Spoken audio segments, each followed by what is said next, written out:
Paper നോട്ടുകൾക്ക് പകരം ഇനി plastic നോട്ടുകളായാലോ? സംഗതി കൊള്ളാം. പ്ലാസ്റ്റിക് ആകുമ്പോൾ കീറിപ്പോകുമോ എന്ന പേടി വേണ്ടല്ലോ, അഴുക്ക് പറ്റുകയുമില്ല. ഇന്ത്യയിൽ പ്ലാസ്റ്റിക് നോട്ടുകൾ അവതരിപ്പിക്കാനുള്ള സജീവമായ ചർച്ചകൾ നടക്കുന്നുണ്ടെന്ന് നിരവധി റിപ്പോർട്ടുകൾ അവകാശപ്പെടുന്നു. ഇന്ത്യയിൽ പോളിമർ നോട്ടുകൾക്കായുള്ള വർദ്ധിച്ചു വരുന്ന ആവശ്യം കണക്കിലെടുത്ത് റിസർവ് ബാങ്ക് ഓഫ് ഇന്ത്യ ഇതിനുള്ള പ്രവർത്തനങ്ങൾ ആരംഭിച്ചതായി ബിസിനസ് സ്റ്റാൻഡേർഡ് റിപ്പോർട്ട് പറയുന്നു. പേപ്പർ നോട്ടുകളേക്കാൾ കുറഞ്ഞ ചെലവിൽ ഈ നോട്ടുകൾ നിർമ്മിക്കാൻ കഴിയും. അതുമാത്രമല്ല, അവയുടെ ആയുസ്സ് കൂടുതൽ ദൈർഘ്യമേറിയതും സുരക്ഷിതവുമാണെന്നും പറയപ്പെടുന്നു.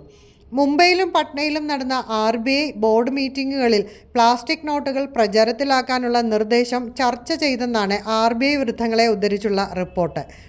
പേപ്പർ നോട്ടുകൾ അച്ചടിക്കുന്നതിലെ ചെലവ് കഴിഞ്ഞ സാമ്പത്തിക വർഷത്തേക്കാൾ അധികമായി.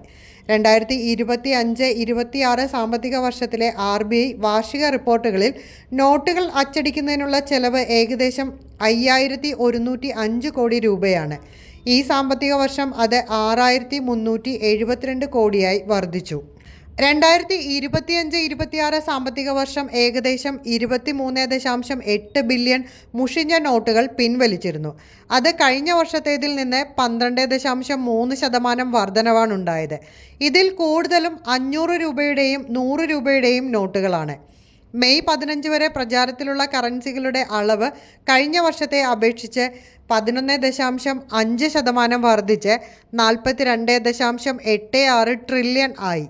2026-27 സാമ്പത്തിക വർഷത്തിലെ ആദ്യ മാസത്തിൽ തന്നെ 1.15 ട്രില്യൺ കറൻസികളാണ് പ്രചാരത്തിലുണ്ടായിരുന്നത്. രാജ്യത്ത് ഡിജിറ്റൽ പണമിടപാട് വർദ്ധിക്കുന്ന സാഹചര്യത്തിലും നോട്ടുകളുടെ ആവശ്യകതയും കൂടുന്നുവെന്നാണ് ഇതിൽ നിന്നും മനസ്സിലാകുന്നത്. ഏതായാലും RBIയുടെ ഈ തീരുമാനം ഇന്ത്യയെ മറ്റൊരു നിർണായക ചുവടുവെപ്പിലേക്ക് മാറ്റുമോ എന്ന് അറിയാൻ കാത്തിരിക്കാം.